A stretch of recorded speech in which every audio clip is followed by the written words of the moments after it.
and welcome. I am Henry the Haunted Ventriloquist Doll, here to tell you another terrifying tale. Why don't we take a look at this chapter here today? Ah, yes, a good one. Time to tell you all about the Smile Dog. I first met in person with Mary E. in the summer of 2007. I had arranged with her husband of 15 years, Terrence, to see her for an interview. Mary had initially agreed, since I was not a newsman, but rather an amateur writer gathering information for a few early college assignments, and, if all went according to plan, some pieces of fiction. We scheduled the interview for a particular weekend when I was in Chicago on unrelated business, but at the last moment, Mary changed her mind and locked herself in the couple's bedroom, refusing to meet with me. For half an hour I sat with Terrence as we camped outside the bedroom door. I did my best to listen and take notes while he attempted fruitlessly to calm his wife down. The things Mary said made little sense, but fit with the pattern I was expecting. Though I could not see her, I could tell from her voice that she was crying. More often than not, her objections to speaking with me centered around an incoherent diatribe on her dreams, or nightmares, more like. Terrence apologized profusely when we ceased the exercise, and I did my best to take it in stride. Recall that I wasn't a reporter in search of a story, but just a curious young man in search of information. Besides, I thought at the time I could perhaps find another, similar case if I put my mind and resources to it. Mary E. was the manager for a small Chicago-based bulletin board system in 1992 when she first encountered Smile.jpg, and her life changed forever. She and Terrence had been married for only 5 months. Mary was one of an estimated 400 who saw the image when it was posted as a hyperlink on the BBS. Though she is the only one who has spoken openly about the experience, the rest have remained anonymous, or are perhaps dead. In 2005, when I was only in 10th grade, Smile.jpg was first brought to my attention by my burgeoning interest in web-based phenomena. Mary was the most often cited victim of what is sometimes referred to as Smile Dog, the being that Smile.jpg is reported to display. What caught my interest, other than the obvious macabre elements of the cyber legend and my proclivity toward such things, was the sheer lack of information, usually to the point that people don't believe it even exists other than as a rumor or a hoax. It is unique, because though the entire phenomenon centers on a picture file, that file is nowhere to be found on the internet. There's definitely a lot of copies out there, particularly on places like 4chan or paranormal subboards. It's suspected these are fakes because they don't have the effect the true Smile.jpg is believed to have, namely sudden onset temporal lobe epilepsy and acute anxiety. This reported reaction in the viewer is one of the reasons the phantom-like Smile.jpg is regarded with such disdain, since it is, patently absurd. Though, depending on whom you ask, the reluctance to acknowledge Smile.jpg's existence might be just as much out of fear as it is out of disbelief. Neither Smile.jpg nor SmileDog is mentioned anywhere on Wikipedia, though the website features articles on such other, perhaps more scandalous, shock sites, like Hello.jpg or Two Girls One Cup, for example.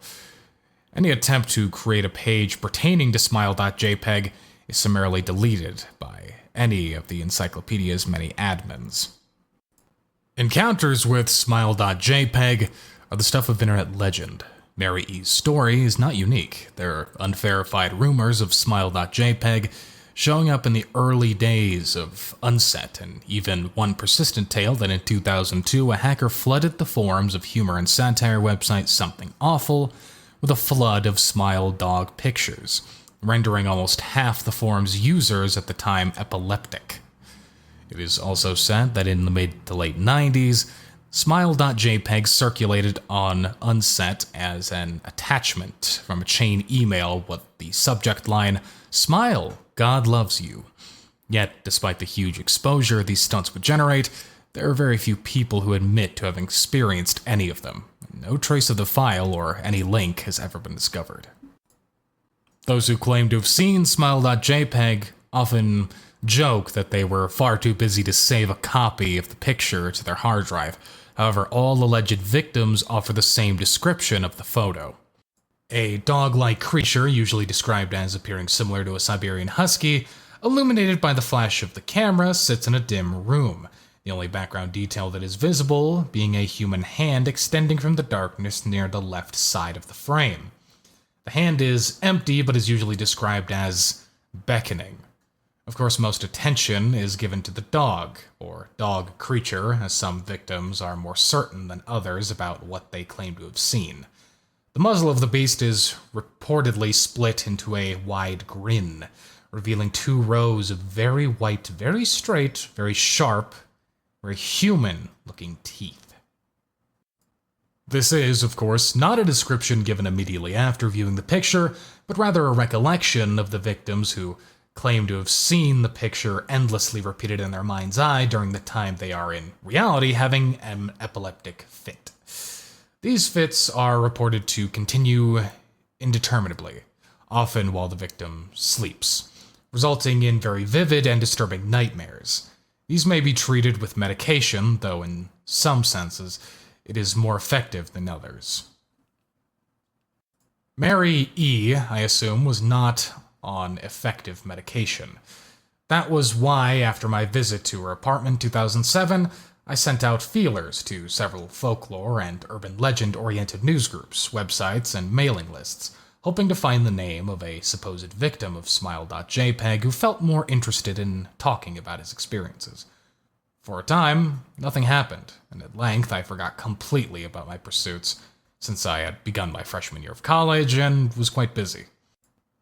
Mary contacted me via email, however, near the beginning of March 2008. Dear Mr. L., I am incredibly sorry about my behavior last summer when you came to interview me. I hope you understand that it was no fault of yours, but rather my own problems that led me to act out as I did. I realize now that I could have handled the situation more decorously. However, I hope you will forgive me. At the time, I was afraid. You see, for 15 years, I've been haunted by Smile.jpg. Smile comes to me in my sleep every night. I know that sounds silly, but it's true. There is an ineffable quality about my dreams, my nightmares, that makes them completely unlike any real dreams I have ever had.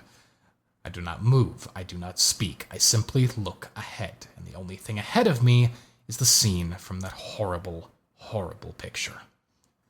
I see the beckoning hand, I see the smile dog, and it talks to me. It's not a dog, of course, though I'm not quite sure what it really is. It tells me it will leave me alone if only I do as it asks. All I must do, it says, is spread the word. That's how it phrases its demands, and I know exactly what it means. It wants me to show someone else the picture. And I could. The week after my incident, I received in the mail a manila envelope with no return address. Inside was only a 3.5-inch floppy diskette. Without having to check, I knew precisely what was on it. I thought for a long time about my options. I could show it to a stranger, coworker. I could even show it to Terrence, as much as the idea disgusted me. And what would happen then? Well, Smile Dog kept its word. I could sleep. Yet if it lied, what would I do? And who was to say something worse wouldn't come if I listened to the creature? So I did nothing for 15 years, though I kept the diskette hidden among my things. Every night for 15 years, Smiledog has come to me in my sleep and demanded I spread the word. For 15 years, I have stood strong. Though there have been hard times. Many of my fellow victims on the BBS board where I first encountered Smiledog stopped posting. I heard some of them committed suicide. Others remained completely silent, simply disappearing off the face of the web. They're the ones I worry about the most. I sincerely hope you will forgive me, Mr. L, but last summer when you contacted me and my husband about an interview, I was near the breaking point. I decided I was going to give you the floppy diskette. I did not care if Smiledog was lying or not. I wanted it to end. You were a stranger, someone I had no connection with, and I thought I would not feel sorrow when you took the diskette as part of your research and sealed your fate. Before you arrived, I realized what I was doing was plotting to ruin your life. I couldn't stand the thought, and in fact, I still can't. I am ashamed, Mr. L, and I hope that this warning will dissuade you from further investigation of Smile.jpg. You may in time encounter someone who is, if not weaker than I, then someone who is wholly depraved, someone who will not hesitate to follow Smiledog's orders. Stop while you are still whole. Sincerely, Mary E. Terrence contacted me later that month with the news that his wife had killed herself. While cleaning up the various things she'd left behind, closing email accounts and the like, he happened upon the above message. He was a man in shambles. He wept as he told me to listen to his wife's advice. He found the diskette. He revealed and burned it until it was nothing but a stinking pile of blackened plastic. The part that most disturbed him, however, was how the diskette had hissed as it melted, like some sort of animal, he said. I will admit that I was a little uncertain about how to respond to this. At first I thought perhaps it was a joke, with the couple belatedly playing with the situation in order to give a rise out of me. A quick check of several Chicago newspapers online, obituaries, however, proved that Mary E. was indeed dead. There was, of course, no mention of suicide in the article. I decided that, for a time at least, I would not further pursue the subject of Smile.jpg, especially since I had finals coming up at the end of May. But the world has an odd way of testing us. Almost a full year after I had returned from my disastrous interview with Mary E., I received another email. Hello. I found your email address through a mailing list. Your profile said that you are interested in Smiledog. I have seen it. It's not as bad as everyone says. I've sent it to you here. Just spreading the word. The final line chilled me. According to the email client, there was one file attachment called, naturally, Smile.jpg. I considered downloading it for some time. It was most likely a fake, I imagined, and even if it weren't, I was never wholly convinced of Smile.jpg's peculiar powers. Mary E.'s account had shaken me, yes, but she was probably mentally unbalanced anyway. After all, how could a simple image do what Smile.jpg was said to accomplish? What sort of creature was it that could break one's mind with only the power of the eye? And if such things were patently absurd, then why did the legend exist at all? If I downloaded the image, if I looked at it, and if Mary turned out to be correct, if Smiledog came to me in my dreams demanding I spread the word, what would I do? Would I live my life as Mary had, fighting against the urge to give in until I die, or would I simply spread the word, eager to be put to rest?